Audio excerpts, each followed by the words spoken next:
Bismillahirrahmanirrahim. Assalamualaikum warahmatullahi wabarakatuh. Teruntuk rekan-rekan teknik yang berbahagia, kembali pada kesempatan kali ini saya akan membahas tentang bagaimana cara mendesain struktur balok dengan tulangan rangkap. Bahasan kali ini adalah merupakan bagian dari rangkaian seri perkuliahan struktur beton bertulang. Jika channel ini bermanfaat, jangan lupa like and share dan tekan tombol subscribe-nya. Terima kasih, selamat menyimak.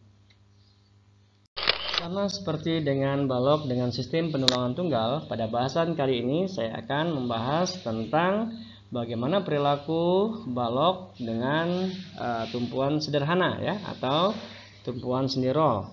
Kemudian refresh kembali tentang pemahaman kurva tegangan-regangan, sistem pembebanan, serta bagaimana cara mendesain struktur beton bertulang dengan sistem penulangan ganda atau rangkap. Baik, kita perhatikan sebuah idealisasi dari simple beam atau balok sederhana yang kedua ujungnya diberi dukungan atau tumpuan sendi dan roll. Kita ketahui pada pembahasan sebelumnya bahwa yang dimaksud dengan struktur balok adalah struktur yang didesain hanya menerima gaya lintang dan gaya momen lentur. Gaya lintang atau gaya momen lentur ini ya merupakan gaya-gaya yang bekerja tegak lurus terhadap sumbu elemennya ya, terhadap sumbu elemen balok. Oke. Pada desain struktur balok beton bertulang, tentu saja yang namanya balok kita akan fokus kepada bagaimana kapasitas dari momen lentur nominal yang dimiliki oleh balok tersebut. Apakah itu yang akibat ya atau respon dari gaya-gaya luar seperti beban terpusat ataupun beban merata. Baik, berikut adalah kurva tegangan-regangan dari material beton dan material baja. Kita ketahui bahwa material beton bersifat getas atau brittle dan material baja bersifat ductile atau liat. Di sini perbedaannya terletak pada bagaimana kemampuan kedua material tersebut dalam hal regangannya. Ya, tentu saja kita mengharapkan bahwa baja akan memperkuat sisi tarik yang lemah dari beton itu sendiri. Tahapan awal dalam desain adalah menentukan sistem pembebanan yang bekerja. Tentu saja kita harus mengenali dulu jenis atau tipe-tipe pembebanan yang bekerja pada sistem struktur balok. Ya, diantaranya adalah beban mati atau dead loads, beban hidup live load, beban angin, dan beban gempa atau beban-beban lain ya seperti explosion, ledakan, dan lain sebagainya. Selanjutnya, berdasarkan SNI 1727/2019, teman-teman bisa melihat berbagai macam kombinasi beban ya. Tentu saja beban-beban tersebut tadi tidak bekerja sendiri-sendiri dan kombinasi-kombinasi itu telah diatur oleh peraturan SNI 1727/2019 yang contohnya sebagaimana tercantum pada tampilan. Untuk mempermudah pemahaman kita, diberikan contoh prosedur desain sebuah sistem struktur beton bertulang dengan sistem penulangan rangkap sebagai berikut. Balok ya dengan tumpuan sederhana dan panjang bentangnya adalah 6 meter, diberi beban mati ya 12 kN per meter di luar beban berat sendiri dan beban hidup 12 kN per meter. Kedua beban ini tipenya adalah uniform load atau beban terdistribusi merata. Kemudian ditambah lagi dengan beban hidup terpusat sebesar 54 kN tepat di tengah bentang. Mutu bahan direncanakan F aksensinya adalah 30 MPa ya atau megapascal dan tegangan lelehnya adalah 400 megapascal. Kita diminta untuk menentukan dimensi balok ya dan diberi tulangan rangkap bila diameter tulangan yang tersedia adalah 25 mm. Berikut adalah ilustrasi contoh soal di mana kita ketahui bahwa ada dua tipe beban berturut-turut, beban terbagi merata dan beban terpusat.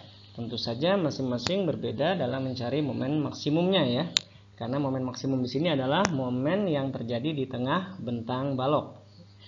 Kemudian di sini penting juga kita untuk mengetahui bahwa terdapat dua jenis tulangan yang akan kita desain, yaitu tulangan tarik ya, kekuatan tulangan tarik yang kita sebut TS, dan kekuatan tulangan tekan yang nantinya kita sebut CS. Dan prinsipnya adalah tetap bagaimana kita mengetahui tentang indikasi dari regangan beton terhadap regangan tulangan tarik baja. Mana yang lebih dahulu leleh, ya, apakah beton ataupun baja. Dan disitulah nanti merupakan awal konsep dasar dari sistem penulangan daktil. Oke, berikut adalah kombinasi dari momen ultimate ya, dengan momen akibat beban mati dan akibat beban hidup. Tentu saja belum termasuk berat sendiri balok, atau kita belum menghitung dimensi balok, karena memang itu yang kita cari. Dalam prosedur desain sistem penulangan balok penulang rangkap, langkah pertama adalah kita menentukan nilai beta satunya. Ya, di sini karena nilai mutu betonnya kurang dari 30 MPa ya, maka beta satunya adalah 0,85. Selanjutnya kita akan menentukan C balance ya, 600 kali tinggi efektif dibagi 600 tambah tegangan leleh baja, yaitu 400, dan kita dapatkan 0,6D ya, dimana tinggi efektifnya juga belum kita ketahui.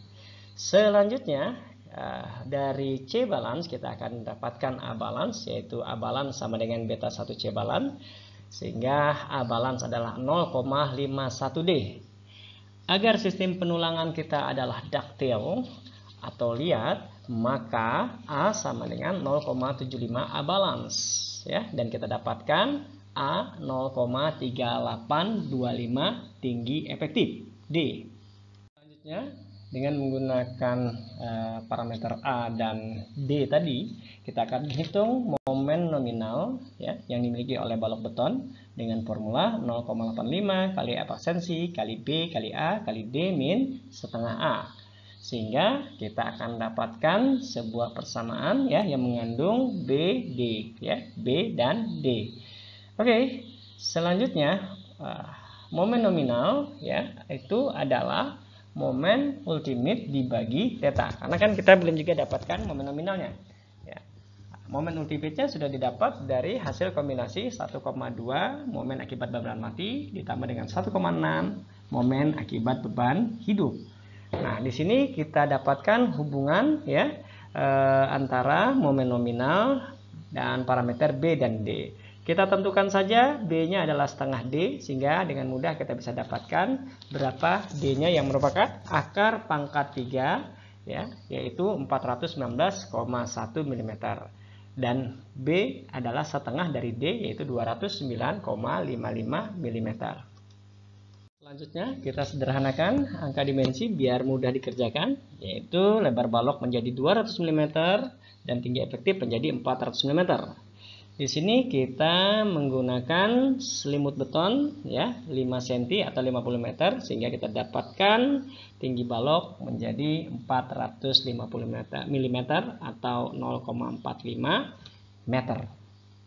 Tentu saja setelah kita mendapatkan dimensi balok, kita dapat menghitung berat sendiri balok tersebut dan menjumlahkan dengan beban mati yang sama-sama beban terbagi merata sebelumnya. Ya, dan kita dapatkan beban mati terbagi merata yang baru, yaitu 14,16 kN per meter. Kemudian kita hitung kembali berapa besar momen ultimate-nya ya, dan berapa besar momen nominal dengan membagi momen ultimate dengan faktor reduksi 0,8 untuk lentur. Selanjutnya kita akan menghitung momen 1 ya dengan menggunakan lebar balok dan nilai A serta tinggi efektif yang didapat dari perhitungan sebelumnya ya. Dan perlu kita catat bahwa A di sini tentu saja harus lebih kecil dari 0,75 A balance ya, untuk menyesuaikan dengan asumsi penulangan daktil. A-nya diperoleh 153 mm dan kita dapatkan M1-nya adalah 252,427 kN meter. Selanjutnya kita akan menghitung luas tulangan A1 ya dengan menggunakan ya CC dibagi dengan tegangan leleh baja ya. CC adalah kuat tekan yang dimiliki oleh beton. Di sini kita dapatkan luas tulangan A1 adalah 1950,75 mm persegi. Kemudian dengan menggunakan momen nominal yang diperoleh dari momen ultimate yang sudah dihitung dengan berat sendiri balok ya, kita kurangin dengan momen M1 yang barusan kita hitung menggunakan nilai A yang baru ya, nilai A dan D yang baru, maka kita dapatkan selisih momen sebesar 52,398 kN/m. Dan kemudian kita akan cari C-nya, yaitu A dibagi beta balance. Karena A tadi adalah 153 mm, kita dapatkan C 180 mm. Kita cek apakah regangan beton atau regangan bajanya yang lebih dulu leleh. Ternyata kita dapatkan bahwa regangan baja leleh terlebih dahulu, maka asumsinya adalah benar. Regangan baja dihitung dengan membagi tegangan leleh dengan modulus elastisitas baja. Di sini kita tentukan 200.000 megapascal. Kemudian kita akan menghitung luas tulangan tekan ya. Di sini kita menggunakan selisih momen tersebut, kita bagi dengan tegangan leleh dan kita kalikan dengan tinggi efektif ya dikurang dengan ketebalan atau selimut beton ya, didapat luas tulangan tekan 374,27 mm persegi. Untuk mencari luas tulangan tarik ya, kita tinggal jumlahkan ya. Luas tulangan yang pertama tadi A1 kita tambahkan dengan luas tulangan tekan ya, yang A1 adalah 1900 berapa tadi, kemudian ditambah A2 kita dapatkan 2325,02 mm persegi. Selanjutnya untuk tulangan tarik, karena kita menggunakan diameter 25, kita cukup membagi dengan 1 diameter 25 ya, luasan tulangan 1 diameter 25 untuk mendapatkan berapa jumlah tulangan terpasang untuk tulangan tariknya. Di sini kita dapat 5D25, kemudian untuk tulangan tekannya kita menggunakan 2D16 karena dia lebih kecil momennya ya, hanya 52,398 kN/m. Langkah terakhir adalah menghitung ya luas tulangan minimum ya, untuk kita bandingkan dengan luasan tarik kita. Dan seharusnya luas tulangan tarik kita harus lebih besar dari luas tulangan minimum. Ada dua rumus. Yang pertama adalah 1,4 per Fy dikali lebar balok dikali dengan tinggi efektif. Kemudian yang berikutnya adalah akar F aksen C dibagi 4 kali Fy dikali lebar balok kali tinggi efektif. Dan kita ambil nilai yang terbesar ya untuk tulangan minimumnya, kemudian kita bandingkan. Dan kita dapatkan bahwa luas tulangan tarik kita 2453,12 itu lebih besar dari luas tulangan tarik minimum, artinya oke. Selanjutnya disajikan penampang melintang dari balok yang telah kita desain tadi ya. Pada sisi tarik terdapat 5 buah tulangan diameter 25 dan pada sisi tekan kita dapatkan 2 diameter 16 ya. Penampang balok juga dilengkapi dengan diagram regangan dan kopel momen beton baja serta kopel momen baja. Kenapa? Karena kita menggunakan tulangan tarik dan tulangan tekan. Dari sinilah rumus-rumus beton bertulang itu diturunkan. Berikut adalah beberapa referensi yang saya sarankan untuk teman-teman membacanya. Yang pertama tentu saja itu adalah SNI 2847 2013 atau bahkan mungkin 2019 ya, kalau misalnya bisa dikonfirmasi dengan baik. Kemudian atau juga bisa juga melihat di SNI 1727 2013 tentang pembebanan. Dan untuk desain tentang gempa yang seperti saya singgung tadi terakhir sedikit ya, itu adalah dengan SNI 1726, mungkin dicek yang 2019 mungkin sudah keluar ya, mungkin bisa dikonfirmasi dari sana ya, yang pertama. Terus juga bisa juga membaca buku karya Cukiawang dan Salmon ya, yaitu yang Reinforced Concrete Design, atau juga lihat dulu tahun update-nya dan beberapa buku-buku beton yang lainnya, termasuk Design of Concrete Structure ya.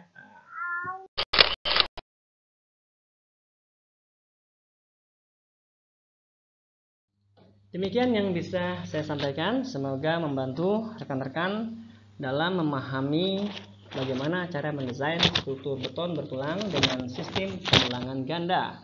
Terima kasih telah mendukung Anmival Project Channel dalam layanan tutorial analisis struktur, tutorial metode elemen hingga, mitra riset, pelatihan dan pengembangan konsultasi skripsi, tesis disertasi, desain analisis, dan forensik engineering. Jika channel ini bermanfaat, jangan lupa like and share dan tekan tombol subscribe-nya. Untuk mendapatkan updatean-updatean terbaru dari kami, jangan lupa nyalakan lonceng notifikasinya.